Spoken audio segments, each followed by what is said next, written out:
So today we're going to finish up combinational logic. I'm going to finish up some part. It's going to be just a reminder to you, although we'll cover some interesting circuit also.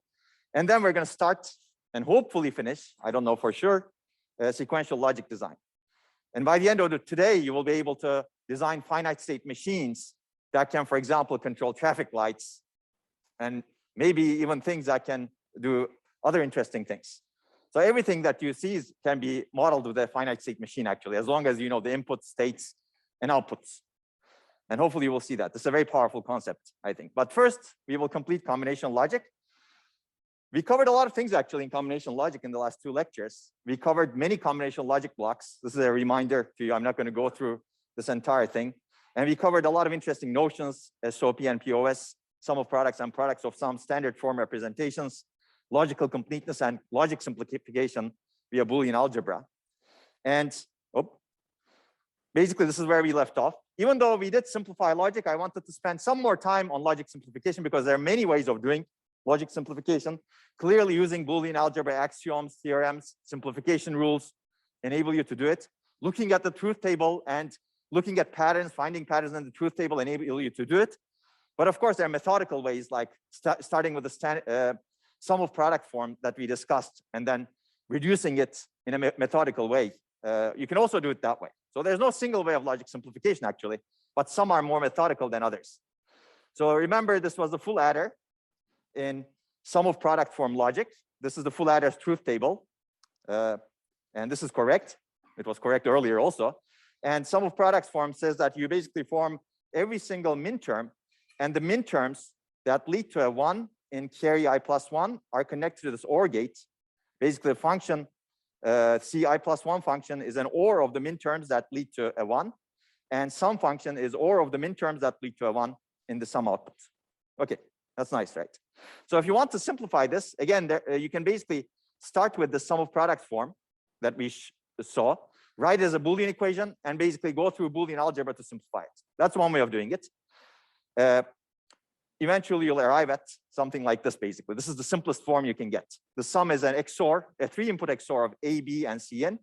And C out is a 3-input majority function of A, B, and C, basically. If at least 2 of A, B, C are true or 1, the output C out is 1, basically. These are actually very common circuits also. Majority we didn't look at, but clearly you can see majority function is computes the majority of an n-input function. Okay, so you can also convince yourself by looking at the truth table, right? By looking at the truth table, you will see that sum is 1 if at least, sum is 1 if an even number of C, A, and B are 1. And you can look at that. And C out, again, you can also look at it by basically, you can do the simplification by just looking at the truth table if you can observe patterns. But of course, it's very hard to do it if you have a 20 input circuit and 20 output circuit, right? Yeah, that's the difficulty, basically. Once you get to more than 3, 4, 5, 6 inputs, it becomes very difficult. So you need to really become much more methodical. Okay, so how do we simplify Boolean logic? How do you automate simplification? These are actually very, very good questions. And clearly, we discussed that original Boolean expression may not be optimal. This may be something you start with. This is a bit of a nuisance, but it's useful for people to see it, especially if they're watching on ETH video portal. Basically, you can reduce the Boolean expression to an equivalent expression with fewer terms. And we discussed why this is important, right? The goal is to reduce the number of gates, inputs, which reduces the implementation cost and potentially the latency and power. We'll see latency 2 lectures later, next Friday. But clearly, you can see that as you reduce the number of gates significantly, you can reduce the latency as well as power. And this is really the base of what automated design tools are doing today. Let me give you the key idea of these automated design tools. They can clearly use Boolean expressions, but there's one theorem that's extremely powerful. It's called the uniting theorem, and it enables a systematic technique for simplification. And this is very amenable to automation. And it's best observed by looking at truth table like this. Basically, or thinking about this. Basically, if you have a function that looks like this, you can see that this function doesn't depend on B, right? It depends on A, but it doesn't depend on B, so B can be eliminated. So you can also look at it through the truth table. You can see that B's value changes within the rows where A is 1, but function doesn't change depending on the B's value, that means that the function, when the function is 1, it's not dependent on B's value. It's only dependent on A's value. That's the uniting theorem, basically. A's value does not change within the onset rows. Onset rows are rows where the function evaluates to 1, basically. And if an input, B, can change without changing the output, then that input value clearly is not needed. That's the idea of the uniting theorem. And it's also expressed by this, as you can see. That's the Boolean expression. That way you can eliminate one variable, B, and A remains. And you can do this methodically for every single variable, basically. Observe which variable doesn't matter for a given output for the onset of the function, and you can keep eliminating. That's the basis of automated design tools today. And you can imagine building tools that work on that basis, right? Okay, so, or you can do the Boolean simplification, as we discussed, right? So you can also see it over here, right? G, for example, G function here, B's value stays the same over here. When you always look at the onset. So remember the sum of products. Onset is G is 1. When G is 1, B's value is constant. A's value changes. That means that A can be eliminated, right? Because A's value changes, but it doesn't affect the output of the function. And A is eliminated, B remains, and you can see that G is B bar in this case. Or you could have figured it out by writing the sum of products form and simplifying it. And this is the sum of product form for this 2-input function. Okay, so hopefully that's clear. You can basically simplify logic in many different ways, but this uniting theorem is really the basis of many automated design tools. And this already basically says a single varying variable can be eliminated by just looking at the onset, where only one variable changes the value of the function. Okay, so let me give you another circuit. This is actually interesting. This is going to show you another way of expressing the truth table, something called don't cares, and also simplifying logic based on the truth table as well. Okay, so how many people know about priority circuits?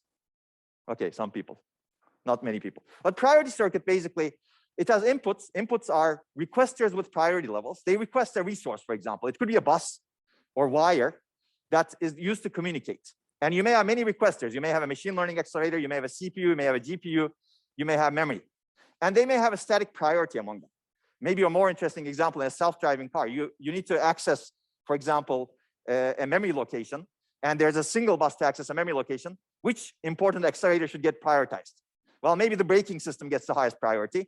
Maybe some other vision accelerator gets the second highest priority. Maybe CPU gets the third priority and GPU gets the fourth priority. So you can decide a priority level across the requesters. And outputs basically give a grant signal for each requester. Each requester has a single grant signal, as we will see. So let's take a look at a 4-bit priority circuit. This is, and I already given you the real life example. This is a 4-bit priority circuit. These are the requesters input, A3, A2, A1, A0. A3 has higher priority, and priority goes down this way. So if A3 requests let's say, resource that it wants, it should get it. And these are the grant signals corresponding to each request. And now, if you construct the truth table of this, it looks like this. Basically, if A3 is requesting, it doesn't matter what anybody else is requesting. Output corresponding to the grant signal for A3, meaning Y3, should be 1. And all of the other requesters should not be granted, meaning their corresponding outputs, Y2, Y1, Y0, should be 0. Okay? So this is a full truth table, but you can see there's some correspondence between the output and the inputs.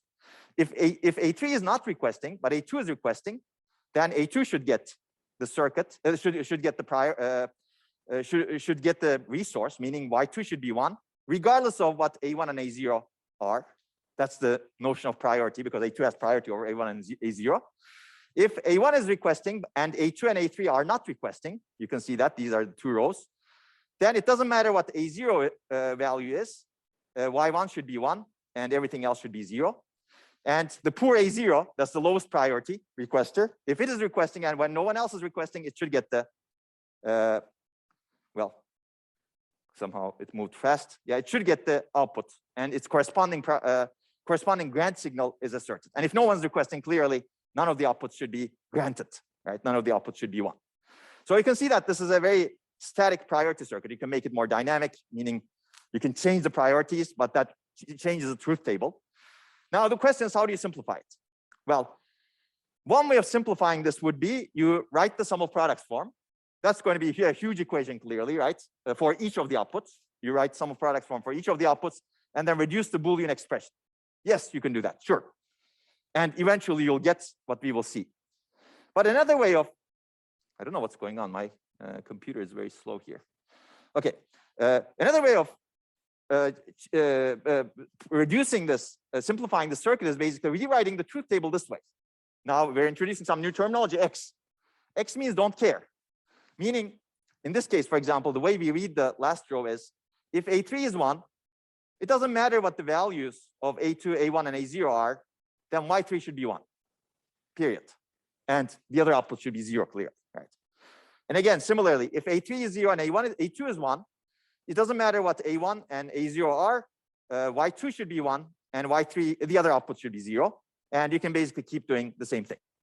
Now, this is a much cleaner, easier truth table. And you can just by looking at the truth table, form a circuit that looks like this. This is just by looking at the truth table. Basically, Y3 is 1 if A3 is 1. Basically, it's a direct wire from A3 to Y3 because it doesn't matter what the other output, what the other inputs are, right? Makes sense, hopefully. And another thing, Y2 is 1 if A3 is 0 and A2 is 1. And then you can keep building the other outputs from here. And this is the minimal form. Maybe you can minimize it more potentially. I don't look at it, but I believe this is the minimal form. Makes sense, right? So basically, you can use the power of logic, and you can actually first reduce the truth table from something large like that to something with don't cares. And here you can actually think about the logical implication because it's a priority circuit and don't cares make a lot of sense. So this is, we will see don't cares later on, and you'll make use of them. Whenever you see don't cares, you can actually reduce the circuit because it doesn't matter. Those inputs, if those inputs change, it doesn't matter in the end. Make sense? Okay, great. Okay, so what we will not cover is logic simplification using Carnot maps. This is actually a fun concept. It's a pictorial way of minimizing circuits by visualizing opportunities for simplification in the circuits. Unfortunately, we don't have time. And this is really not used. In a sense, it's a nice way for humans to minimize circuits, but it's not a nice way for machines to minimize circuits. And again, if you're a human, beyond 6 inputs, this also becomes not so nice, let's say, because it doesn't become easy, because you need to really think about n-dimensional ways. But again, I'm not going to go over this. See backup slides. If you're interested, you can also read this section or watch videos from these lectures from for 3 years ago in this course. Basically, we used to cover this, but I don't think it's that relevant to what is done today in practice in digital design, basically. They're just fun. Okay, so basically now we're done with combination logic. We covered a lot of stuff, as you can see, and hopefully everything is clean. We built from transistors, and we really built some sophisticated components, and we understood how to simplify logic. But clearly, this is not enough. We need to now move to sequential logic. This is combination logic is memoryless, but all computers have memory, as we will discuss in a little bit. But before we jump into that, basically, this is what we're going to cover today. Next week, hopefully, we'll be done with timing and verification. Okay. Okay, so I'm going to remind you of some of the assignments. Hopefully, these are actually these extra credit opportunities. If you do all of them, you'll get multiple extra credits. That's great. I'll add one more thing, which is Moore's paper. We discussed this actually, Moore's law. Moore wrote this paper in 1965. It's a seminal paper. It's an important reading. I think not many people read this sort of readings. It's only 2.5 pages, and I'll ask you to review it. Again, it's completely optional. But if you do this review, you'll get 1% extra credit. Sounds good, right? So now I gave you a good deal. 3 assignments. If you do all of them, you get 3% in the course. So if, for example, in the exam, you lose 3%, you can make up for it with these easier, potentially easier assignments. And I strongly recommend that you follow my guidelines for the paper review, which is on the next slide. You can find them online. There's a lecture video on how to do reviews, as well as examples that we put online. Basically, I'd like to get your opinion on what the paper is about and what you think about it. What are the strengths and the weaknesses of the paper? Does that sound good? I think it's a quite good deal because this paper is only 2.5 pages. And you know what it's about already, right? It's about Moore's law. Well, okay. And if you're interested, as I mentioned yesterday, you can look at these videos that actually talk about Moore's law and more. And this is essentially a very pictorial representation of Moore's law, in my opinion, that shows how transistor size are reduced. And these are the enablers of Moore's law, basically, these machines that enable reduce the size of the transistor. Okay, So readings, again, nothing is required, but by the end of next week, we will be done with these chapters. Today, for sequential logic, I'm especially going to go over Pat and Patel. Basically, I like Pat and Patel's way of explaining sequential logic more than Harris and Harris, but Harris and Harris is also perfectly fine. So you can learn from both of the books or none of them, just watch the lecture. Right? Okay. And next week, we're going to cover some of the other things. And these are actually distributed across different chapters, as you can see in Harris and Harris. And some of these actually are not present in Pat and Patel, as you can see. So at the front of this course, at the beginning, like until lecture 10 or so, there will be a lot of readings. But after that, we're kind of going to diverge. And we will have fewer and fewer readings, because the material we're going to cover actually are not in many books today. They should be, perhaps. Okay, so I think I'm going to skip these, and let's start with sequential logic circuits and design. Any questions so far? Okay, so we're going to have more fun because sequential logic circuits are actually quite fun. And this is what we will learn. Hopefully we'll get to the end of it. We'll see. We'll see circuits that can store information, and we'll basically see the notion of finite state machines, some really fundamental notions like state and clock. And we'll talk about asynchronous and synchronous design and how to design finite state machines. Okay, and I think the key important thing is we talked about combination logic, but no computer can work without memory. They have to really store information from the past, basically. And clearly, if you look at these pictures, most of the computers are actually memory today. I highlighted this yesterday, right? If you look at this picture, most of the computer is memory, and internally, there's a lot of sequential logic that I cannot highlight over here as well in the processor chip. And that's true for another chip. You can see that that green portion is completely caches, and there's a lot of green portions in the other parts of the chip as well. So basically, memory is most of what we design today, actually. And this is another chip from IBM, Power 10. You can see that mostly that's also memory, the green parts. But this doesn't mean that other parts, parts other than the green, other than the highlighted parts, don't have sequential logic. There's a lot of sequential logic everywhere, actually. So that's why this topic is extremely important. Without sequential logic, you cannot build computers. Basically, without circuits that can store information, you cannot build computation. Just like brains, right? Our brains are computation plus memory. Okay, basically, combinational circuit, as we discussed yesterday, its output depends only on the current input. It doesn't remember anything. But we want circuits that produce output depending on both the current input as well as past information, so that we can actually process information as that comes along, right? As a human, for example, I remember things, and that affects my information processing going into the future, right? So basically, we want circuits with memory. So the question is, how do we design a circuit that stores information? So we're going to talk a lot about storage elements, and then we're going to talk about this thing that you're looking at, which is actually a finite state machine in the end, or a sequential circuit, in other words. Okay, so the question is, if you want to store information, you need to have a way of capturing data. And I'm going to give you the basic element for capturing data, which is called cross-couple inverters. There are actually many other elements.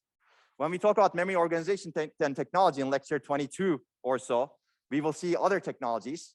But we're going to look at how to do this using CMOS technology without requiring capacitors or some other type of transistors, for example. And the basic element looks very simple. Initially, you may be surprised by it. It's called cross-couple inverters. You can see that there are two inverters over here, right? I1 and I2, and their outputs are tied to each other's inputs. So there's a feedback loop, basically. So assume that somebody stored a Q over here. This becomes a Q bar, and Q bar turns to Q over here, and then Q turns to Q bar over here, and then Q bar turns to Q. That's what a feedback loop is, basically. This continuously keeps evaluating through the inverters and captures. It has already captured some charge. Some value here, and the complement of that value over here. That's how you can store. So Q can be 1, for example, or Q can be 0. Right? Does this make sense?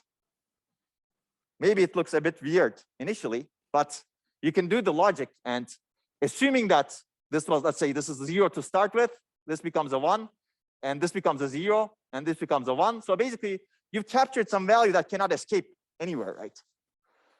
As long as this is turned off, of course, turned on, meaning powered on. We're not talking about powered off, non-volatility at this point.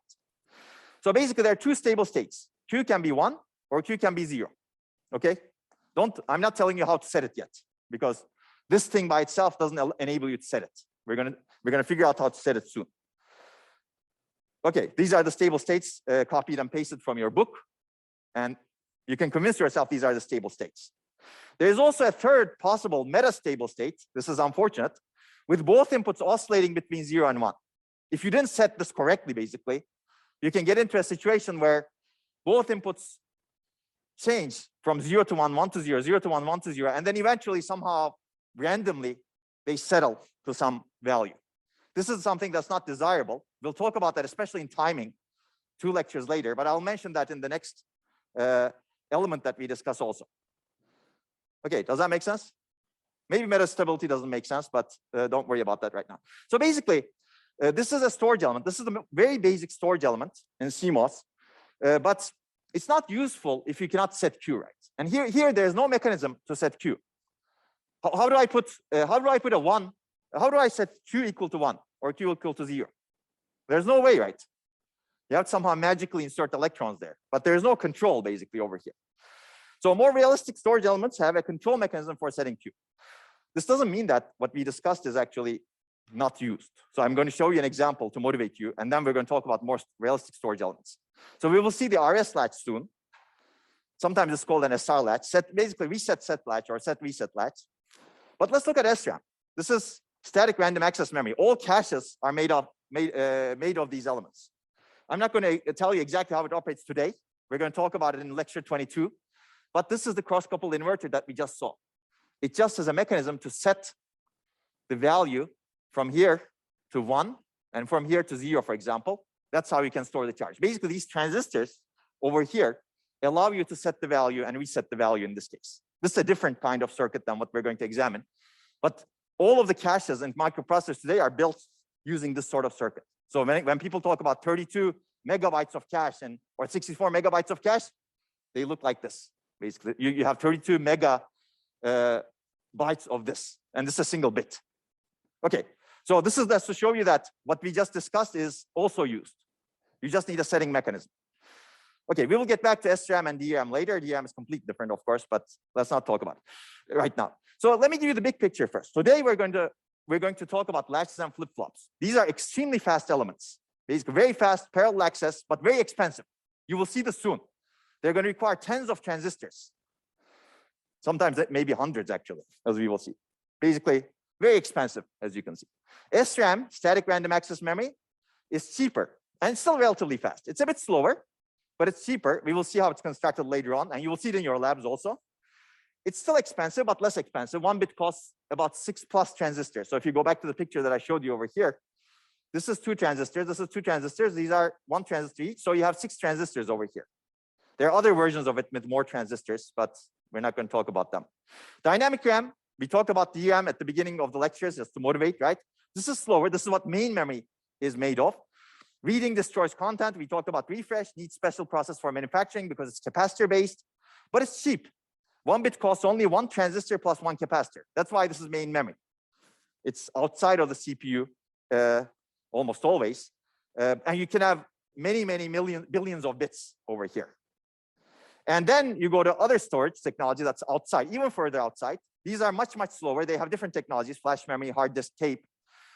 They're much slower. Access takes a much longer time, but they're very cheap and they're non-volatile, meaning when you turn the power off, the data stays there just because of the technology itself. That's not true for what we're going to see today, or static RAM or dynamic RAM. These are basically volatile memories. Okay, this is just to give you the big picture. Today, we're going to start with latches and flip-flops. This is where what you use to build sequential logic or finite state machines in a processor, for example, or register files. Register files are also potentially built using, especially if they're smaller size, they're built using flip-flops or latches. Okay, but we're going to leave this off to lecture 22 and beyond. Okay, so now let's look at a useful storage element that makes use of the cross-coupled inverter. We'll call it the RS latch, or kind of like the cross-coupled inverter. We're going to see something similar to cross-coupled inverter. It's the cross-coupled NAND gate, right? So you know an AND gate. This is an AND gate. This is an AND gate. And this is a cross-coupled NAND gate. But we have another input here, S input, set input, and another input, R input, reset input. Now let's take a look at the operation of this, right? So, okay, I already said this. So data is stored at Q and inverse it's Q bar or Q prime. S and R are control inputs. As I said, S is used to set the value Q to 1. R is used to reset the value Q to 0. So, okay, in the ideal state, both S and R are held at 1. So if S and R are both held at 1, then the output of the NAND gate is dependent on this input and this input, both of the NAND gates, right? If S and R are 1, they don't matter basically because it's a NAND gate, right? So if Q is, for example, 1, you'll get 0 at the end, and this 0 feeds back itself, and this becomes a 1 again. So basically, Q is stored as 1 in that case. Okay, that's the ideal state. But how do you set this basically? If you want to set this, you drive S to 0 while keeping R at 1. If S is 0, what happens? S is 0, so it dominates because this input doesn't matter at that point. So Q becomes 1. This is 1. R is 1. So this becomes 0. So nice. Now I've stored 1. Makes sense, right? Okay. That's why this is called set. You're setting Q to 1. R is reset.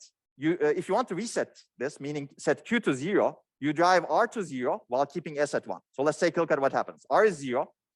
This doesn't matter because, again, this R dominates in an AND gate. The 0 value dominates in an AND gate. This becomes 1. This is 1. This is 1. The result is 0. Nice. It doesn't matter again. This is 1. Basically, now you've stored a 0 in Q. Okay? That's the idea, basically. That's how you set and reset this thing.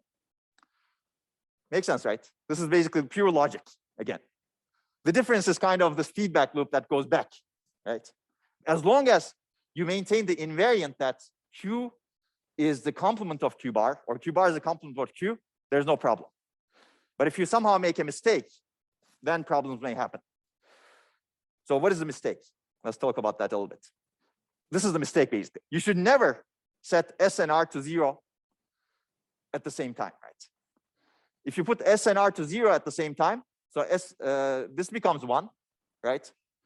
And then this becomes also 1 because R is 0. Then you basically destroyed your invariant. How this settles actually becomes a problem. So SNR 0 is the quiescent idle state. So SNR are held at 1 is the idle state. If you set SNR to 0 at the same time, you're basically breaking an invariant. But there's another issue that we will discuss, which you may not be able to completely appreciate right now. So basically, this is the truth table of this. If SNR are both 1, the output Q is whatever the output was previous. Basically, you captured the output before, and it remains inside.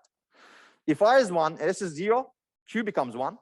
If R is 0 and S is 1, Q becomes 0. That's how you write into it a value of 1 or 0. And 0, 0 is forbidden. So let's talk about this forbidden a little bit more. So why is it forbidden? There are two reasons. This is principal design, right?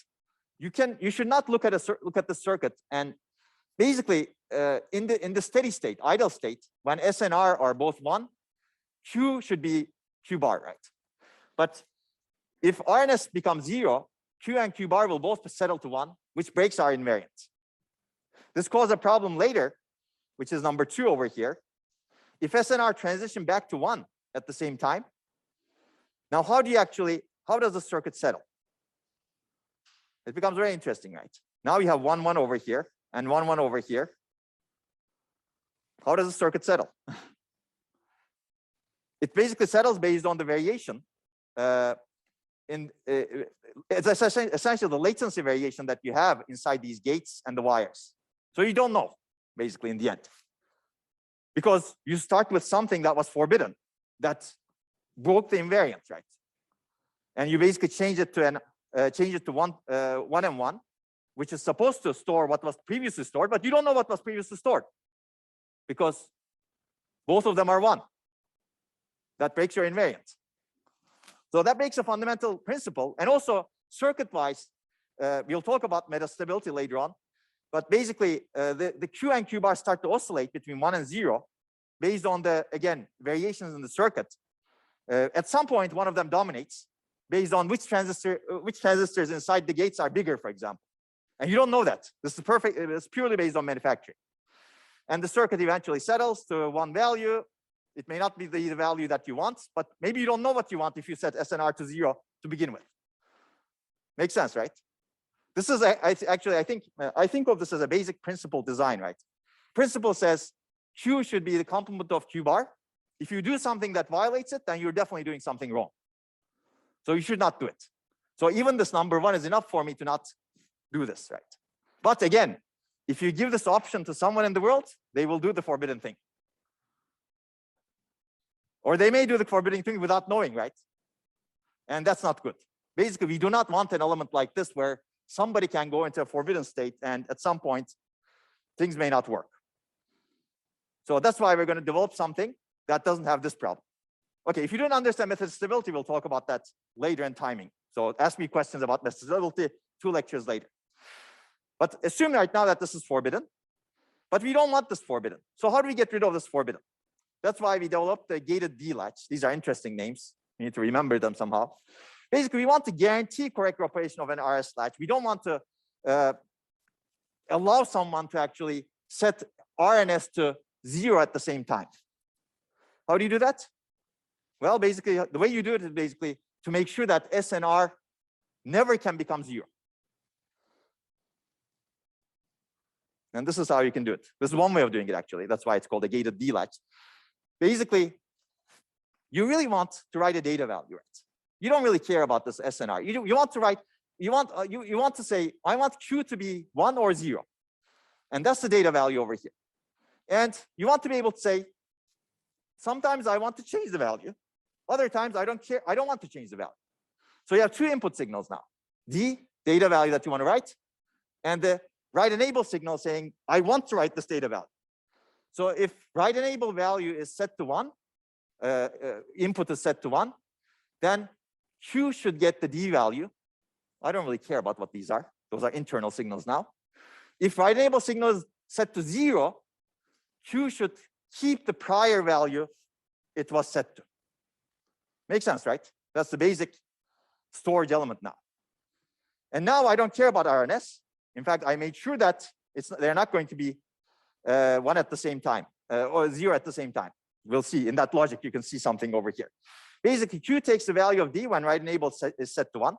You can convince yourself to do that with that. So if write enable is 1, then what matters is this D dominates. Basically, if D is, let's say 0, for example, this becomes 1. And well, let's say D1 over here. If D is 1, this becomes 0, and this becomes 1. That's the easier way of looking at it, right? If D is 1 and write enable is 1, let's take a look over here. This becomes 1 over here because you see that this is D bar. And this becomes, wait a second. So, okay, I want to write 0. Let's start again. Write enable is 1. D is 0. This becomes a 1. And because of the, okay, what am I doing wrong? Sorry. See, you can easily get confused over here. So let's say, okay, let's say write enable is 1 over here, right? You want to write.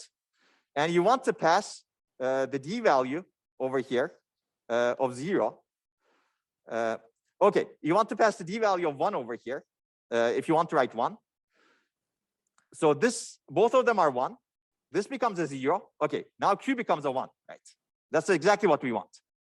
If write enable is 1 and we want to pass the D value of 0, now it's better to take a look at this over here because this does exactly opposite. Write enable is 1. D is equal to 0 over here. So this becomes a 0 over here and this becomes a 1. So Q bar is a 1 and Q becomes 0 again. So if you want to write 0, that's how you write 0. So basically that you can construct a truth table that way. And SNR now can never be 0 at the same time. Why? Because they're dependent on only D and write enable. And clearly, they cannot be 0 at the same time if you actually follow the logic over here. So hopefully that makes sense. So let's take a look at the truth table of this. So now the truth table is you have 2 inputs only, write enable and D, and output is Q. If, as I said, if write enable is 0, it doesn't matter what the D value is. You're not going to write the D value over here. As a result, Q maintains what was previously written. If write enable is 1, Q receives the value of D. And we just showed that Q received the value of D. Makes sense, right? And now you can convince that SNR can never be set to 0 from the outside. Okay? Okay, so that's the gated D latch. Any questions on this one? Yes. So excellent. Basically, I think your bigger question is this metastability issue. Can that lead to a random number generator? And the answer is yes, absolutely. Actually, assuming that the variation in the circuit is random, then you can actually generate random bits, basically that way. And this could be one way of generating random numbers. There's actually a lot of literature on that topic. Okay, now you're using a circuit to generate a random number. That's another thing that you can do, as you can see with the circuits, but we're not going to use that for that purpose. Okay, so this is clear, right? Gated D latch. Now we have forbidden people to set SNR to 1, but now we, at the cost of additional 2 additional NAND gates, right? That's the downside.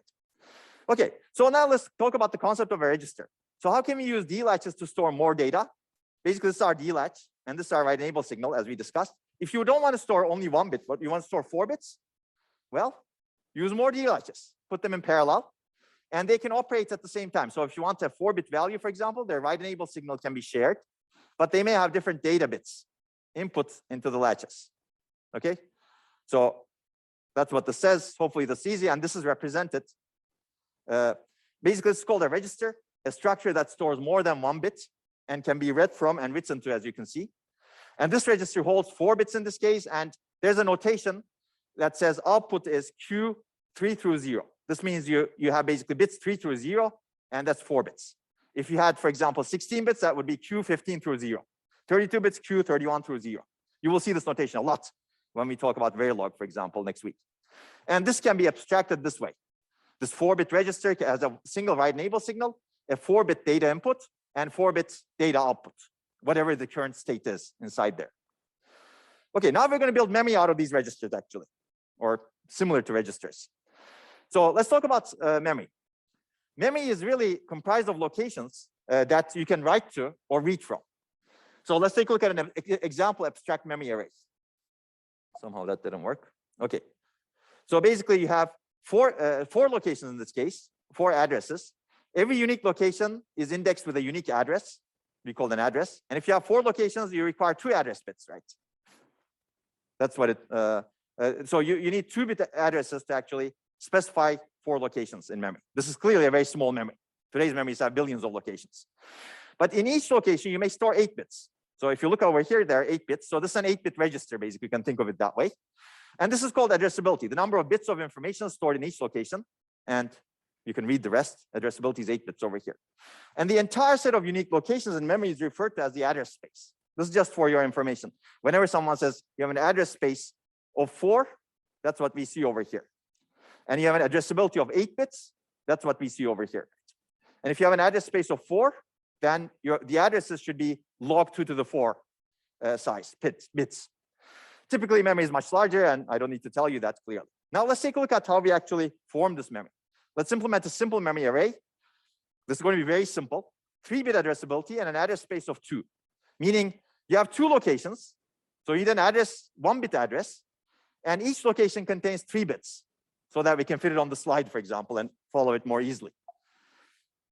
Okay, so we're going to start with 1 bit. This is our gated D latch. And we're going to basically replicate it. We're going to make 6 of those. But now we need to somehow connect the addresses to it. So if you have an address 0, the gated D latch over here should be enabled so that we can read from them. If you have an address 1, gated D latches over here should be enabled so that we can read from them. Okay, so it's going to be easy, hopefully. The question is, how do you enable the top locations, the top 3 bits, or the bottom 3 bits? Or the bits, the top part is basically specified with address 0, the bottom part is specified with address 1. So because there are 2 addresses, as I said, address size is log 2 to the 2, which is 1 bit. Now these are the locations that I'm putting, and this is our basic memory that enables us to read. So what have I done here? This is the address bit. There's only 1 bit. And the top location is, you read the top location if this address bit is 0. If this address bit is 1, you read the bottom location. and this is called a word line. Basically, if the address bit is 0, this word line is enabled. If the address bit is 1, this word line is enabled. So this is called an address decoder. Basically, you have 1 to 2 decoder over here. Remember the decoder? We saw examples of it. Based on the input pattern, 0 or 1, you enable one output or the other. That's what we're doing over here. And that's exactly what we want to do. Remember when we talked about decoder yesterday, I told you that you can use it to decode addresses. Okay, that's exactly what we're doing right now. But there's something else we know over here. This is actually a multiplexer together with the decoder. Basically, if the address bit is 0, this becomes a 1, this word line becomes a 1, and the output of this OR gate, this AND gate, is dependent on the value that's stored here, and that drives this OR gate. And this address becomes a 0 because it's a decoder, and the output of this is 0. Basically, the output of this data value is when the address is 0, the output of this data value is dependent on whatever comes out of this bit. Makes sense, right? And that's essentially multiplexing.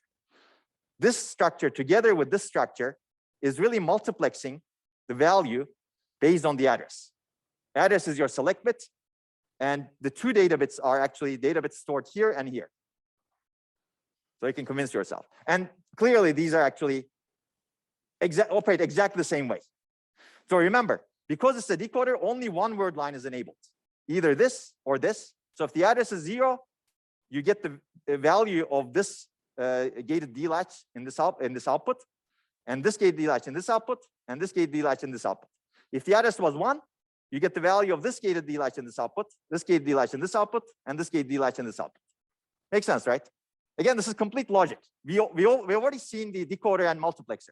The multiplexer may not look like a multiplexer because multiplexer is really this. The select line is coming from here. Select line is the address line, and the data lines are this. So just to jog your memory, this is how a multiplexer exactly works. Select line.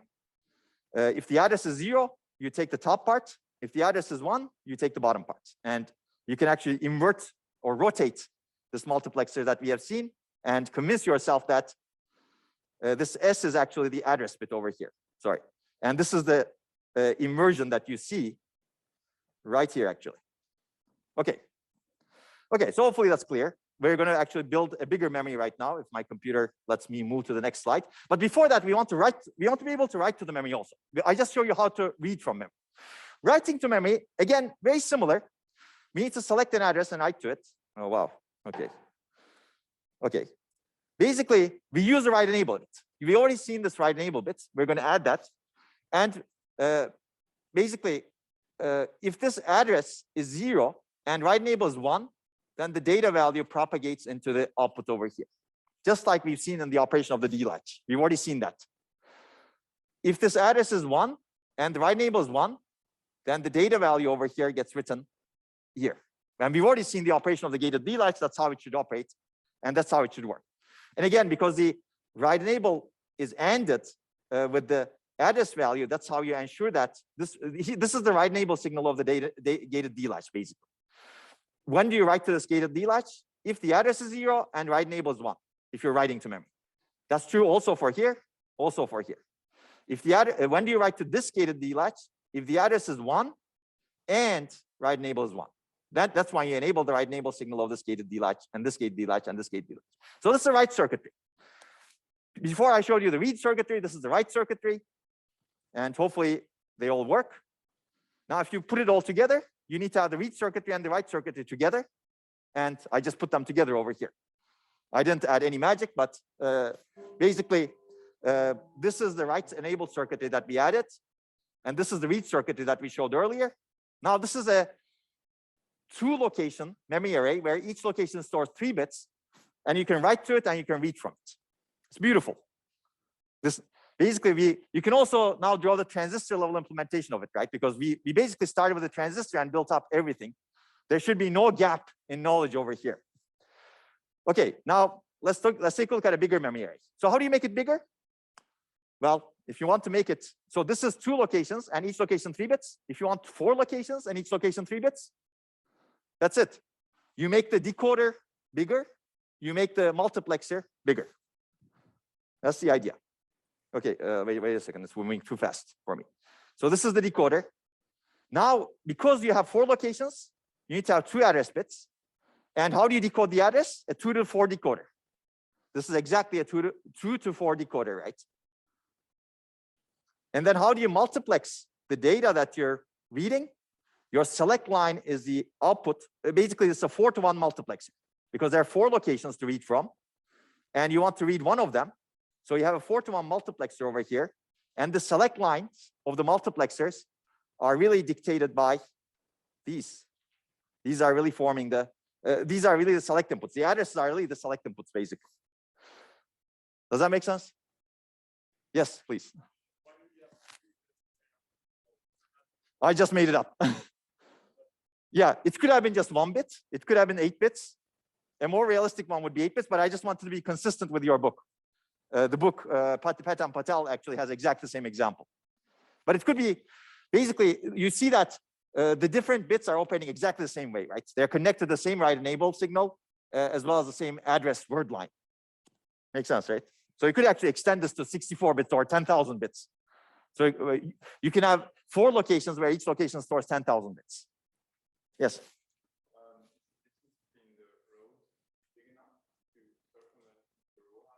Oh, so don't worry about that right now. So this is not DRAM. So this is not vulnerable to RowHammer as much as DRAM is. But now you're thinking exactly. So if you want to actually map it to what we discussed, this is exactly a row basically. That word line is actually a row of memory, and we will see that in DRAM it's 8 kilobytes. So very good mapping. Okay, so convince yourself that this works. Basically, there's no knowledge gaps so far. But if you look at your book, it also shows reading location 3. So if you want to read location 3, your address should be 11. It enables reading. Write enables is 0, so you should not write into the latch. And this multiplexer selects this data bit. This multiplexer selects this data bit. This multiplexer selects this data bit. So you read these 3 bits in parallel in that location. Your address needs to be 11. Your enable needs to be 0 because you're not writing, you're reading from the location. So recall the decoder. So does this look very familiar to you? It does, right? Well, I should go back here. This is your decoder, basically. That's the address decoder. It looks exactly the same as this one. Maybe some bubbles are turned around. Okay, recall the multiplexer. This is essentially what we're seeing. I wish I could do this, but basically, the multiplexer is essentially these purple things over here.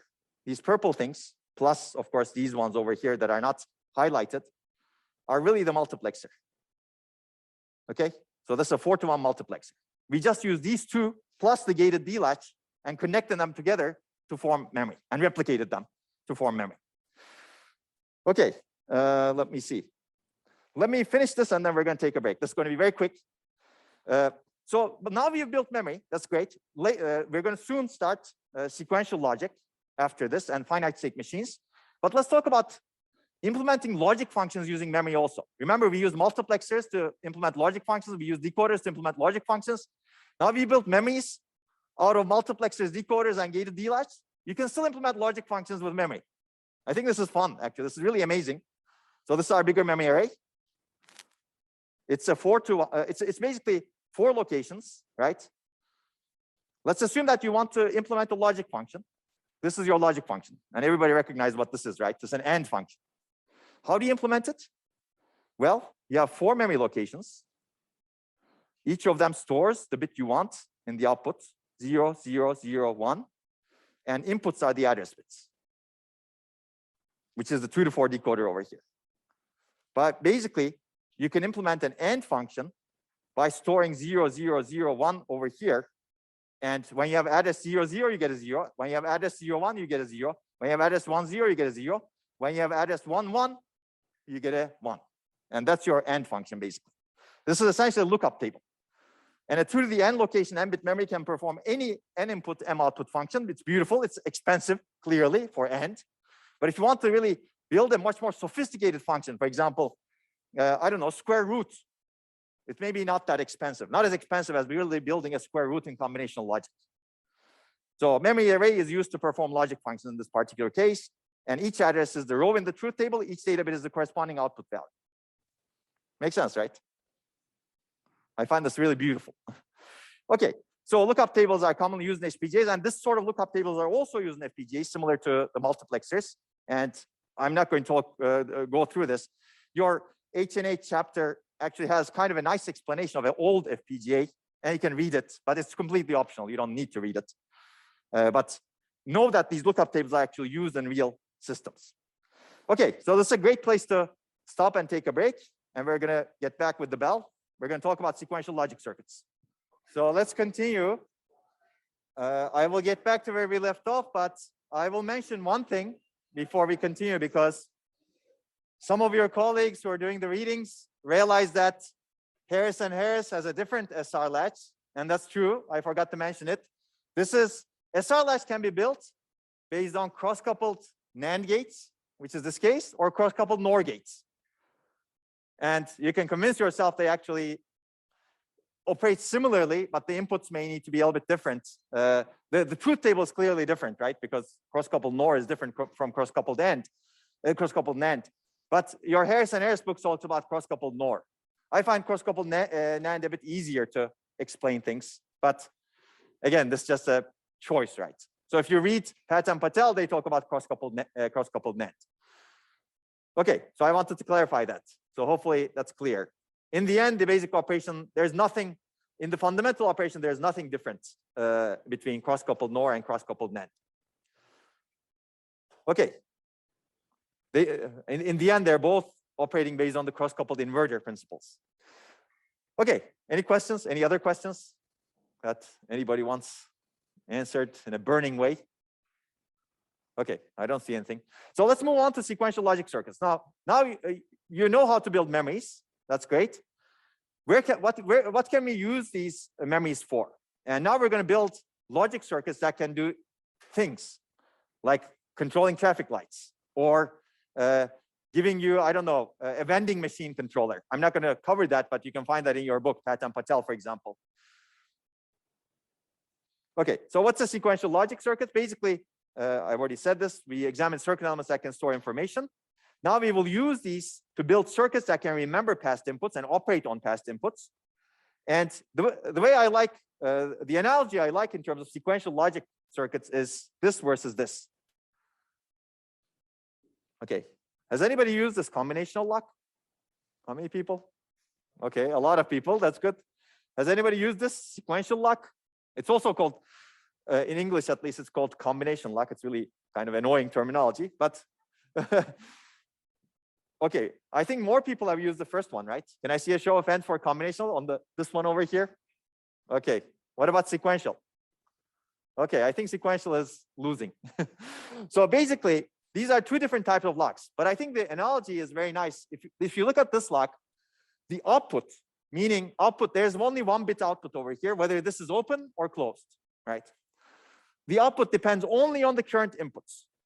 Basically, whatever you put over here, at least in most incarnations of this thing that I have seen. Basically, you put 0, 0, 0, 0, it doesn't open. You put 1, 1, 1, 1, it doesn't open. You have to figure out what the value is that is required to make it open. But it doesn't remember what you did previously, right?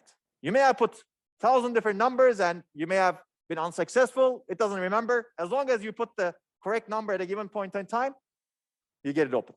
This is a combinational circuit. This is sequential because this operates based on fundamentally different principles, meaning this remembers what you have done. So to be able to open this, you need to take a sequence of actions. You need to turn it to the right and find the right number. You need to turn it to the left, find the right number. You need to turn to the right again, for example, find the right number. If you do something wrong at any point in time, it goes back to the original state, and you have to do things correct from the start again. So basically, this is a sequential circuit. It remembers what you have done, and it's the next state is basically dependent on what you have done and what you have inputted. What you're inputting right now, as well as what you have done in the past. So let's take a look at the sequential circuit a bit, because we're going to build a state diagram of it. So as I said earlier, anything in the world, in my opinion, you can build a state diagram of. You just need to know the inputs, outputs, and the states. Here, we know all of them, actually. So let's talk about the notion of state, though, because this is very fundamental to any aspect of life and engineering, especially. So in order for this lock to work, it has to keep track of past events, meaning remember them. So for example, if passcode is R13, meaning turn it to the right to the value 13, turn to the left to the value 22, and turn to the right again to the value 3, the sequence of states to unlock this needs to be the following. Initially, the lock is not open, it's locked, and no relevant operations have been performed. This is one state this could be in, right? When you actually turn it to right to the 13, you could get to another state where it's locked, but the user has completed R13. So user has made some progress in the right direction. And then if the user inputs L22, it's still locked, but the user has completed a sequence of R13 and left 22. And then if the user inputs R3, meaning turns it right to 3 while you're in this state, then the user has completed the right sequence of events, and this becomes unlocked. So the output becomes unlocked, or 0. You can represent unlocked with 0, for example, or 1. Your choice. So basically, there are 4 states in this case. We'll see the state diagram in a little bit. The state of a system is really a snapshot of all relevant elements of the system at the moment of the snapshot. Maybe this is a mouthful, but basically, to open the lock, states A through D must be completed in order. If you make a mistake at any point, like anything else happens, if you turn left 5, for example, for some reason, the lock returns to state A. So you need to start over. Makes sense, right? Of course, you can build a different lock that operates in a different principle, a different state diagram. But I'm describing the state diagram of reasonably commonly used sequential locks. So that's the notion of state, basically. This is what state means. Snapshot of all relevant elements of the system, right? And you can describe a state like what we have described over here, right? These are distinct states, A, B, C, D. You can have more states also, right, if you want. But this is the state diagram, basically. This is the state diagram of our sequential lock. It completely describes the operation of the sequential lock. You do not have anything like this for the combination lock. Why? Because it doesn't have states. At this point, you apply some inputs. Based on those inputs, it's either open or closed. That's the only state it can be in, basically. It doesn't remember anything else. There's no notion of state there, right? But here, there are 4 distinct states, as I described earlier, right? And you can describe it with, we're going to use these state diagrams to describe finite state machines or sequential circuits. And this is a locked state. This is the output. This is also called a Moore machine, actually, where the output is a function of the state. And there are 3 locked states and 1 unlocked or open states. And you can see that you can transition from state to state. If you're in state A, locked state over here, if you get an input R13, right 13, you go to state B. If you get anything other than R13, you stay in state A. The system stays in state A. And then if you get input left 22, if you're in the state, you go here. If you get any other thing than L22, the system goes back to A. I've already described this, so I'm not going to go through it. Basically, this completely describes the possible states and the transitions of the states of that sequential lock. Meaning, this sequential lock is a circuit. You can think of it that way. And we're completely describing our circuits. We're not missing out anything. Well, actually, there's something missing out, which is there's a reset state. There should be a reset input, which goes to the lock state when you lock it, actually. But basically, where do you start from is the key question, right? That's what's missing out in the state diagram. You should never miss that out in a computer circuit. Here, it depends on basically what you have done with the lock, locked or unlocked, but we're not going to cover that. Okay, so there's another thing that's interesting here that we're not going to see much more in this course. This is actually a very asynchronous state diagram. So we'll understand state diagrams fully later today. But this sequential lock is a bit different from computers. The state changes happen asynchronously. We can think of it as an asynchronous machine. State transitions occur when they occur, meaning when the user inputs something, state transitions occur. There's nothing that synchronizes when each transition must occur. Computers are not usually built that way. Most modern computers are synchronous machines. What does this mean? State transitions take place after fixed units of time, dictated by a clock, as we will see in part. So whenever you talk about for example, 1 gigahertz machine, 1 gigahertz indicates the frequency of the clock, how frequently the clock changes. And a clock cycle is basically how frequently the clock goes from completes one cycle.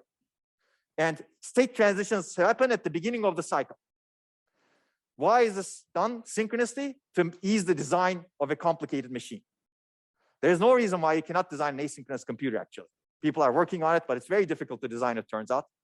These are two different design paradigms with trade-offs. We're going to assume clocked systems going forward, and I'm going to give you an example of that right away, almost.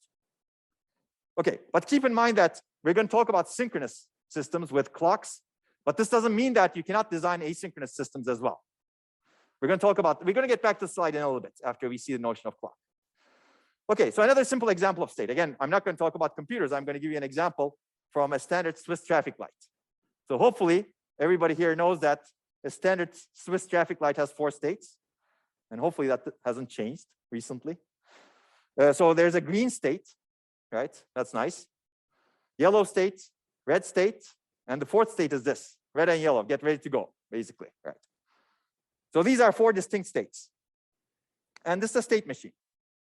I'm going to simplify things a little bit. I'm going to assume you stay the same amount in each state, meaning, well, I don't know, 5 seconds here, 5 seconds here, 5 seconds here, 5 seconds here. You can generalize what we built, actually. It's not that hard.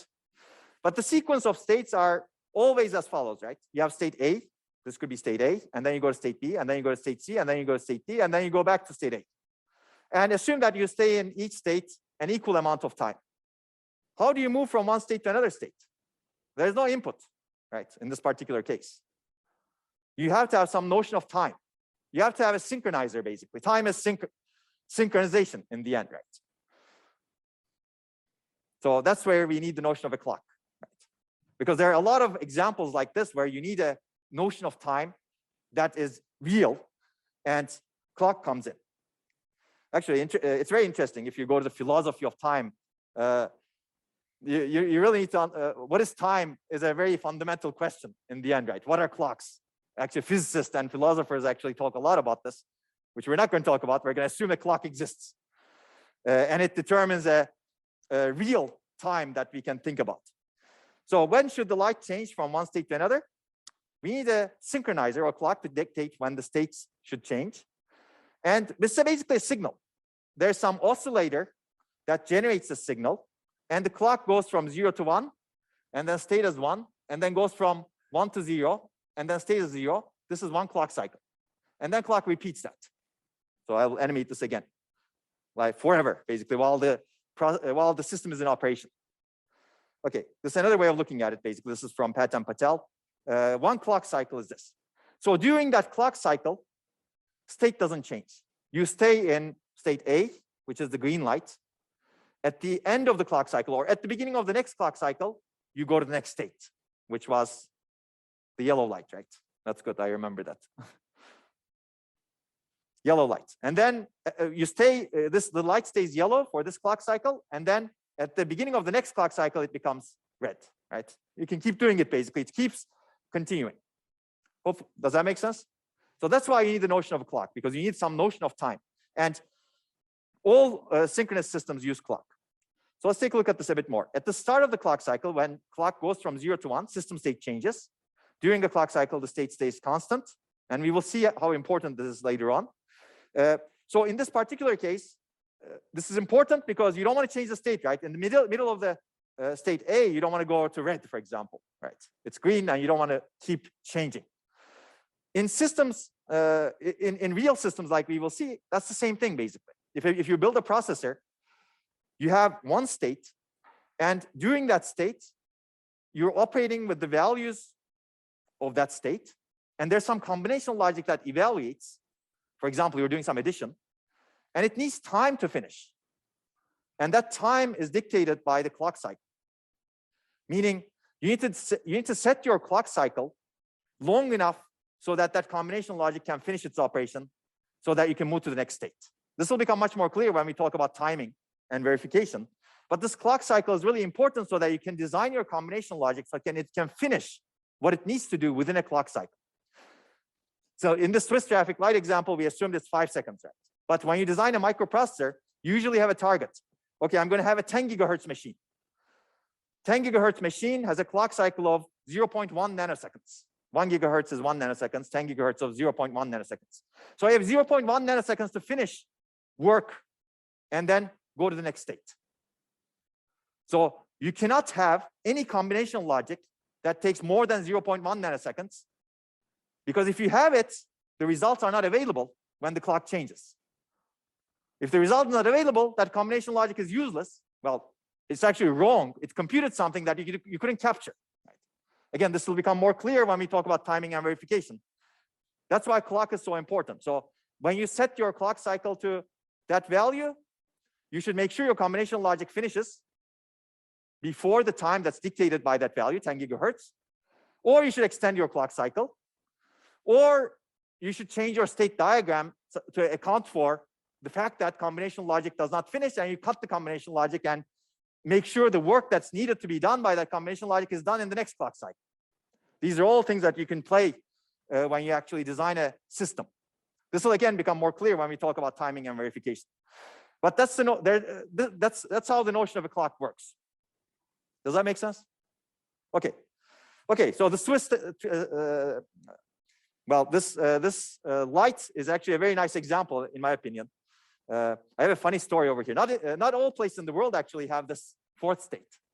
Some places in the world actually are simpler. You have only 3 states. And when I was actually lecturing at Texas, I made the mistake of actually introducing this fourth state, and everybody gasped. They have no idea what this is, basically, because it doesn't exist, right? Their state machine is not designed that way. Their lights are not that way, basically. And you can figure out which parts of the world operate differently. Okay, but in the end, it's the same thing. That's another state machine, basically.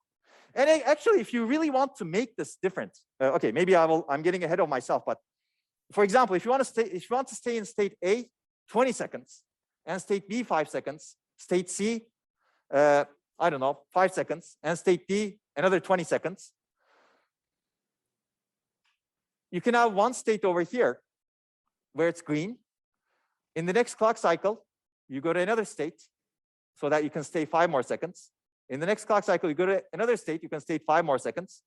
In the next cycle, you can go to another state, you stay 5 more seconds. Now you stay 20 seconds. And then next clock cycle, you go to B. That's how you can stay 20 seconds when and the light is green. Right? You replicate the A state so that you stay in a replica of the A state 4 clock cycles. Makes sense, right? So basically, you can use the notion of time so that you can and change the state machine so that you can stay in a particular state different number of cycles and different amounts of time in the end. So it's beautiful. Okay, just let me summarize what a clock is. So a clock is really a general mechanism that triggers transition from one state to another in a synchronous sequential circuit. In an asynchronous circuit, clock doesn't exist. And we've seen that in the sequential lock. But we're going to talk about synchronous circuits. Clock synchronizes state changes across many sequential circuit elements. So if you have tens of thousands of registers, all of them change state at the same time. And this is very powerful, actually, when you build a computer. And we will see this. Existing computers have billions, well, getting closer to trillions of transistors, right? That's a lot of actually sequential logic in there. So combination logic evaluates for the length of the clock cycle, we said. So you need to make sure that your combination logic finishes and produces the output it's supposed to produce before the clock cycle ends. And clock cycles should be chosen to accommodate maximum combinational circuit delay. That's what I just said, basically. I said it in a different way. So more on this later when we discuss timing. So timing is actually going to be an important lecture, even though I'm not going to question you on it on the exam or anywhere, actually. It's really important to make really systems work, that timing and verification lecture that we will have next Friday. Okay, so let's go back to this asynchronous versus synchronous state changes, right? So now we've seen a synchronous machine. State transitions take place after fixed units of time controlled by the clock. And these are 2 different design paradigms with trade-offs. We can talk about many trade-offs, but synchronous control is in general easier to get correct, especially when the system consists of many states, millions of states. You can think about synchronous control much more easily, basically. Everybody changes state at the same time. You have this conductor, it's conducting an orchestra. Orchestra consists of, I don't know, 100 musicians, and the conductor's baton actually goes down, and everybody figures out what state they should be in at that point in time, right? You can think of the clock as a conductor also. Okay, But asynchronous control, there's no clock. It doesn't exist. And it can be more efficient because there's no overhead of clock. So think about clock. Clock needs to actually be generated. Clock needs to be propagated to all parts of a circuit. And clock needs to be propagated in similar amounts of time. And we'll see that in timing and verification. So there's actually a lot of clocking overhead. In fact, in the past, in some circuits, this clock generation and propagation consume maybe 30–40% of the power of a chip. People have reduced that over time, but 30% of the it's still significant power consumption of a chip, basically.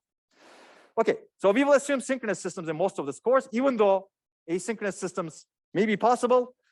Actually, almost all computers that you use are synchronous systems because it's easier to design. But proponents of asynchronous systems always say, oh, asynchronous systems are much more efficient. Let's build them. It just becomes too difficult to build large systems. Okay, so now let's talk about finite state machines. Well, we kind of saw a finite state machine, actually. These are finite state machines. Let's formalize the notion a little bit. So what is a finite state machine formally? It's really a discrete time model of a stateful system, right? We talk about stateful systems. You have a discrete time model, and it's a pictorial model, actually. Each state represents a snapshot of a system at a given time. And an FSM pictorially shows the set of all possible states that the system can be in, how the system transitions from one state to another. Again, you can represent life with a finite state machine, except we don't have the capability to do that because we don't know all the, I don't believe we know all the inputs, or we can represent all the inputs. I don't believe we can represent all the states, and I don't believe we can represent all the outputs. Okay, so you can represent anything this way, in my opinion. Any stateful system, I should say. So an FSM can model clearly these things. A microprocessor. Later, we will see a finite state machine for a microprocessor that we're going to build. It's going to be much more complicated than the finite state machines that we're looking at right now. And it enables us to pictorially think of a stateful system using simple diagrams. So what does it consist of? 5 elements, basically. A finite number of states. It needs to be finite so that we can represent it, right? State, we already discussed what a state is, so I'm not going to repeat that again. A finite number of external inputs, a finite number of external outputs, an explicit specification of all state transitions, what should happen from this state to in this state when it receives this input, which state do you transition into, how to get from one state to another, basically. An explicit specification of what determines each external output value. What is the output value, basically, that you see in a state or when you're transitioning between states? Okay, so we're going to see a finite state machine. We're actually going to build one. So it consists of 3 separate parts: next state logic, state register, and output logic. So we're going to look at each of them. And this is what a finite state machine looks like. This is a sequential system in the end. You have some inputs, you have some outputs, as you can see. There's some next state logic that looks at the current state. This is your state register, basically. Next state logic takes the current state and the inputs and produces the next state. And the clock, of course, right? Next state gets latched at the beginning of the clock cycle. And then output logic is based on the state in this particular case. This is a particular type of finite state machine called a Moore machine. Output logic can also be dependent on the state and the current inputs. That's called a Mealy machine. I don't really like memorizing this names of machines, but you can basically have output logic depend on just the state or state and the inputs. In this particular case, it's just on the state, as you can see. Okay, that's the state register I said already. And the key thing is at the beginning of the clock cycle, next state is latched into the state register. We're going to see that we don't have an element like this that we have talked about yet. So we're going to build a new element for this. Think about that, and I will show you that. So basically, finite state machines consist of sequential circuits, which are the state registers and input and output. So input is the next state, output is the current state. They store the current state and load the next state at the clock edge. So clock going from 0 to 1 also is called the clock edge. It's called the rising edge of the clock because you go from 0 to 1.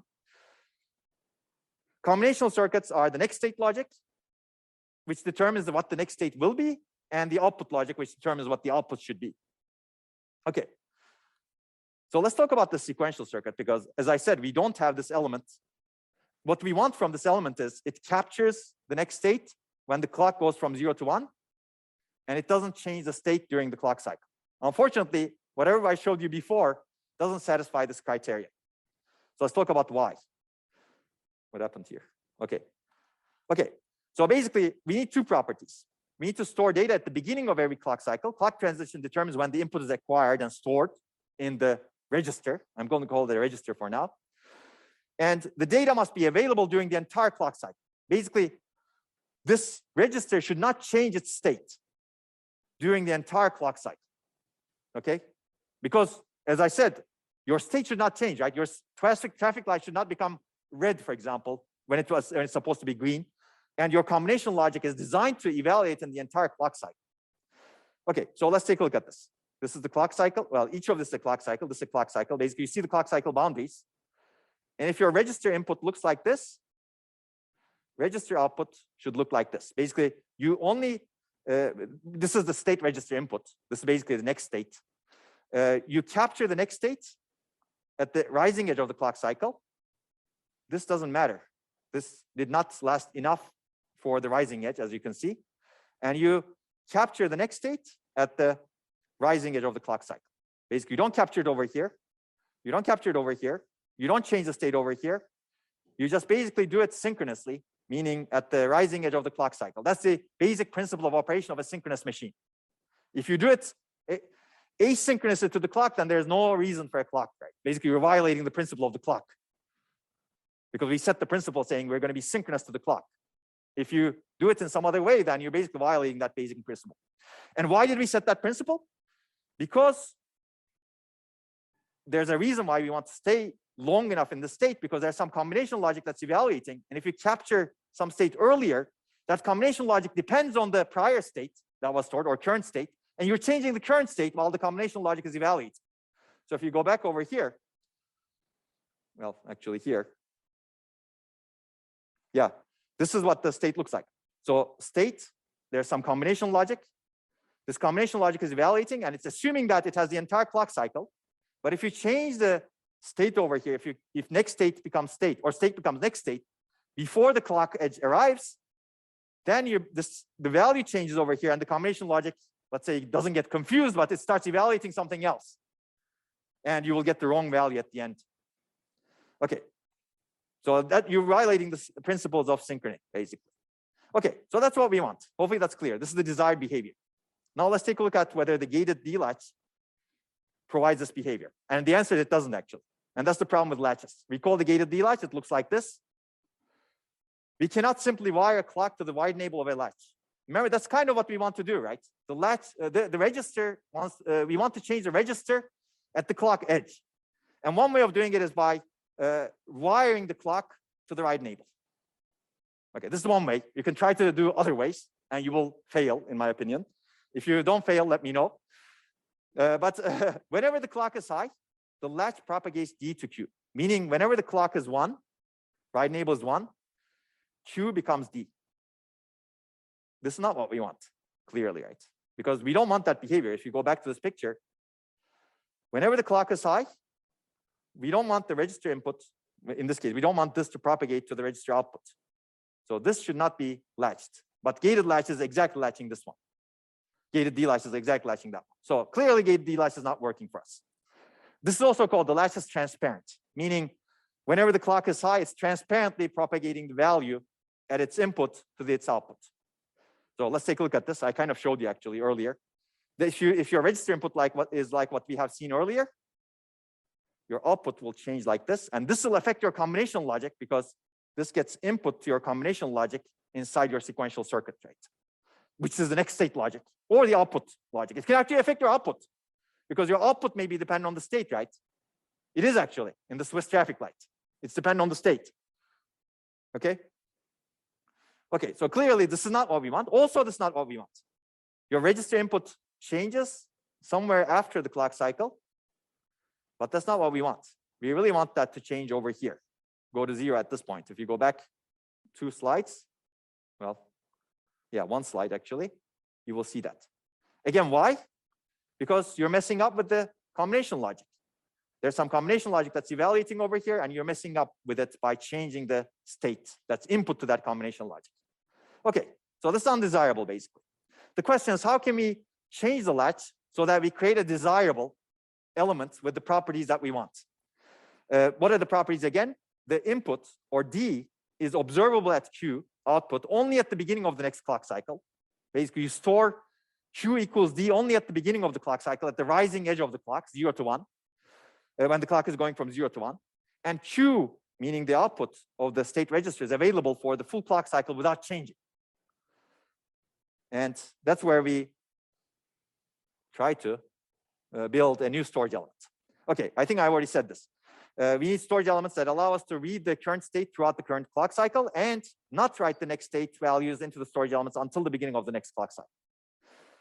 So that's where we come, why people have come up with what's called the D flip-flop. Interesting name, but I didn't name it. This is called a D flip-flop, and it has two properties: state change on clock edge, and data is available for a full cycle. And we're going to use D latches to build the D flip-flop. This is one way of building a D flip-flop. There are other flip-flops that are actually discussed in your readings. I'm not going to cover them, but you can read about them. And there are actually some slides that I have as backup slides. You can take a look at them. So we're going to have one D latch. This is exactly what we've seen. This is the gated D latch. And we're going to connect it to the next one. Now it's becoming costly, right? So why is it going to be this way? Well, you will see the operation basically. And then we're going to wire the clock over here. So when the clock is 1 over here, this is the right enable, remember? When the clock is 1 over here, Q gets whatever value is over here. But when the clock is 1 over here, the clock is 0 over here, this value doesn't change. Now this is interesting, right? Basically, you're kind of having this control. It's called master-slave in literature, but this D latch controls what gets propagated into the input of the second D latch, if you will. And when the clock is 0 over here, what happens is this right enable becomes 1, and this input D value, which is really the real next state, for example, a value, gets propagated over here, but it doesn't get propagated to the outputs, because when the clock is 0 over here, this becomes a 1, but this is 0, so right enable is 0. Makes sense, right? So now this has actually our desired properties. That's exactly what I said over here. When the clock is low, which is this part, this master propagates the value of D to the input of the slave, but Q is unchanged. Basically, you're not changing Q over here. Only when the clock is high, the slave latches D, meaning only when over here, the value that was propagated over here in the low period gets propagated into Q, and Q stores D only at that point in time. But that value cannot change during this time, because when clock is actually high over here, it's low, inverted clock is low over here. As a result, this other D value that may come cannot change the value of that. So this is exactly the behavior that we want, right? At the rising of the edge of the clock, basically, clock going from 0 to 1, Q gets assigned D, and that assignment doesn't change during the entire clock cycle. You can convince yourself of this one. But of course, this comes at extra cost. Now we just doubled our circuitry plus added an inverter for the clock, right? But this, and people have actually optimized flip-flops. We're not going to get into that, but this does the job for us, basically. This is what we will use as our basic element to build state registers. And I'm going to abstract it this way. This is called the D flip-flop, as I said. It is a data input. It has a Q output. It could have a Q bar output also, and it has a clock now. And whenever you see this, think of an implementation of it like this. Okay? Make sense? Okay, so we solved this transparency issue. And we can use D flip-flops to implement the state register. So this is also called a rising clock edge triggered flip-flop. There are many different types of flip-flops. We may see some of them in the Verilog lecture next week. There also, you can actually change it so that it can actually operate on the falling clock edge. How do you do that? Well, have the clock inverted over here and remove the inverter from here. Then you basically have a falling clock edge triggered flip-flop. But ignore that for now. We just need one clock edge, and based on the definitions that I said so far, we want the state to be captured when the clock is going from 0 to 1, then we want a rising edge triggered flip-flop. It has two inputs, as you can see, clock and data input, and it has one output and the complement of it. And we represent it this way, but we can actually represent it this way also. Basically, this is a shortened representation of it. The function is the flip-flop samples D on the rising edge of the clock, positive edge of the clock, when the clock rises from 0 to 1, D passes through Q. And that's it. That's the only time. Otherwise, Q holds its previous value as we want. And Q changes only at the rising edge of the clock, meaning Q is stable, meaning output is stable during the entire clock cycle. And that's what we wanted as we discussed. This is called an edge-triggered state element. This is just for your benefit. I'm not going to test you on these edge-triggered blah, blah. But edge-triggered state element, because it captures data on the clock edge, whereas the latch we saw is a level-triggered state element. Basically, depending on the level, when the level of the clock is 1, it basically propagates the value, captures data. And we didn't want that, as we discussed. Okay, so now we can build a register. This is what we want. Now we can safely construct finite state machines the way we want them. We can have multiple parallel D flip-flops, each storing 1 bit. And this is basically that. There's no magic over here. We just replicated it so that we have 4 bits. And we can actually represent that compactly this way. This is a 4-bit register, D flip-flop based register. And you can see this notation we discussed earlier. This says that this wire has 4 bits. This output wire has 4 bits, and this is the notation. Okay. Okay, I think I already said this. Okay, internally it looks like this actually, which is essentially the replicated picture that we showed earlier for the D flip-flop. Okay, now let's talk more about finite state machines. Next state, we have this element that works. Now we can really build finite state machines. We said that next state is determined by the current state and the inputs. And as I already said, there are 2 finite state machines that differ in the output logic. One is the Moore machine. Outputs depend only on the current state, as I said. But here pictorially, I show the difference between Mealy machine and the Moore machine. In the Mealy machine, outputs depend on the current state and the inputs. If we get to it, there's an exercise at the end in the later part of the slides where we can design a Moore machine or Mealy machine. You can also read it in your book. It's the smiling snail, basically. Snail reads some pattern. It smiles if it sees some pattern. I know who comes up with these patterns, but that's the smiling snail. Okay, if we get to it. Probably we're not going to get to it today, and I'm going to leave that with you. But we're going to get to one finite state machine example, which is also in your book. So if you don't follow this, don't worry. It's not my favorite example, frankly, because it's called a smart traffic light controller, but it's not very smart. You don't want to be driving in traffic where you have traffic light controllers like this. You will see what I mean soon. But basically, you have these traffic lights, as you can see, TA and TB. Oh, wow. No, traffic lights, let's say. I think light A and light B, I should say. And light A is replicated on Academic Avenue, and light B is replicated on the Bravada Avenue.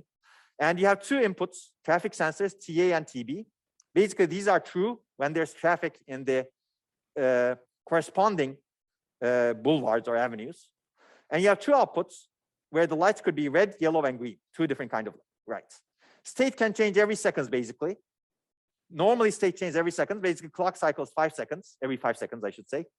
Except if the state is green and the traffic sensor says there's still traffic coming on this avenue. So this is not very smart, as you can see, right? But it's in your book, so you can follow it easily. Why is it not very smart? Because if for example, the light is green over here and Academic Avenue is congested, the light always stays green. And you don't want that behavior from a smart traffic light. But I've driven through smart traffic lights before, and they're not always smart. But they're not as bad as this one, I think, unless they're broken. Okay, so basically, this is our black box of the finite state machine. Let's design this finite state machine very quickly. I'm going to do it quickly because you can actually read it in your book also relatively easily. But this is our traffic light controller. These are the inputs, TA, TB. There's reset. You start from some state. There's clock.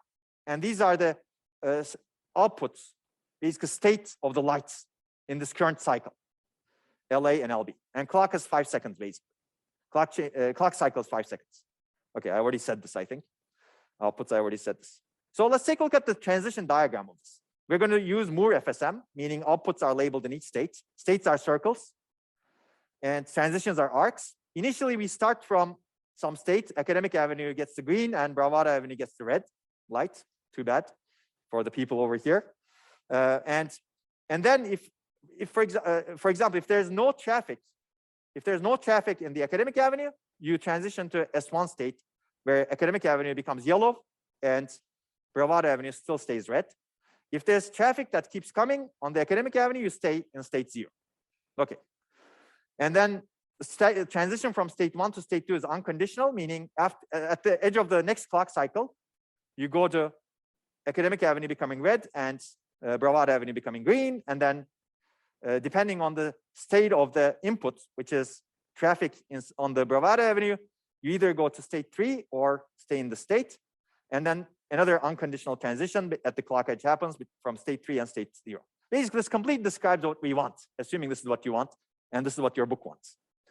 Okay, now you can build everything that we discussed. Let's start with the state transition table. We have the state diagram. This is our current state. Next state is dependent on the current state as well as the inputs, right? Now you can actually encode this next state. Just by looking at this, you can create the state transition table. I'm not going to do that, but for example, if you're in state 2, and if there's no traffic, this is state 2. If there's no traffic on B Avenue, it doesn't matter what you have, whether you have traffic on A Avenue, you go to state 3. If you're in state 2, and if there's traffic on the B Avenue, you stay in state 2. It doesn't matter whether there's traffic on the A Avenue. Now, assume some kind of state encoding. We are encoding the states because there are 4 states. You need 2 bits to encode the states, meaning your state register is 2 bits wide. Now you can complete this truth table. Now you have 1s and 0s, meaning these are your current state, inputs, and next state. So you have 4 inputs over here, and you have 2 outputs. And you can determine the function. So what is S1? Next state, S1 prime. You can do everything that we discussed in combination logic lectures.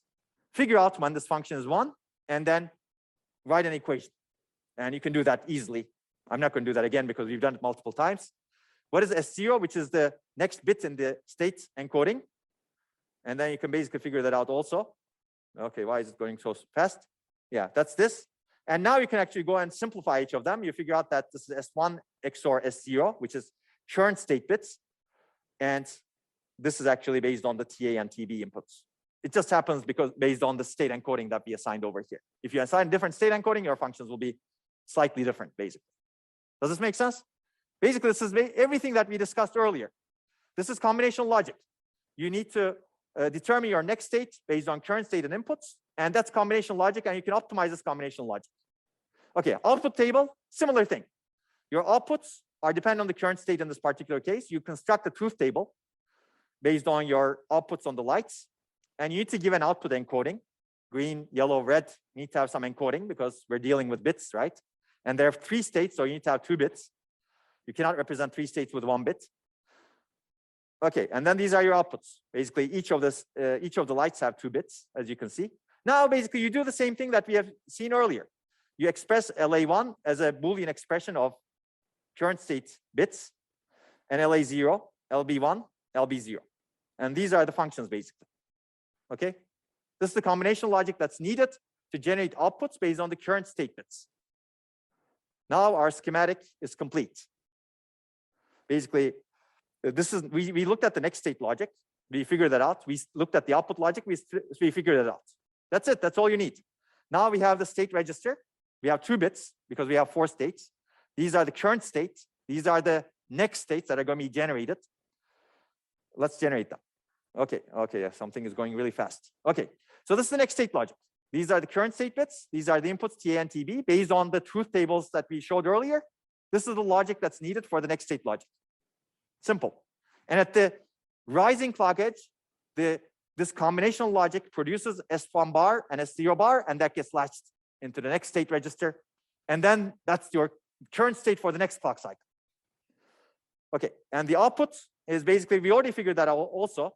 That's dependent only on S1 and S0 because it's a Moore type machine. And this is your output logic. And we already figured that out in the previous slides. Okay, timing diagram, I'm going to let you figure that out. It's not important, but you can find it actually in the book. But basically, this basically shows you some timing as to what happens. How do you go from state to state? But I think this is obvious, actually. It doesn't really talk about timing. You can basically traverse the timing, right? This is logical. Let's talk about state encoding very quickly if we have time. Okay, very quickly. So how do you encode these state bits is also important. There are actually 3 ways of doing it: fully encoding, one-hot encoding, output encoding. So clearly we have 4 states. The fully encoding one, actually, it's called binary encoding. You use the minimum possible bits. That's what we did earlier. 2 bits and 4 states, right?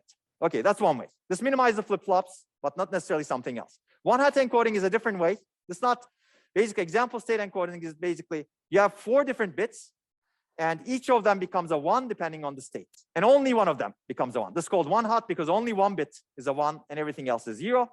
This is actually really the simplest design process, very automatable, but it maximizes the flip-flop. So it may not be desirable. There's also another one, output encoding. Outputs are directly accessible, but you can actually read about this.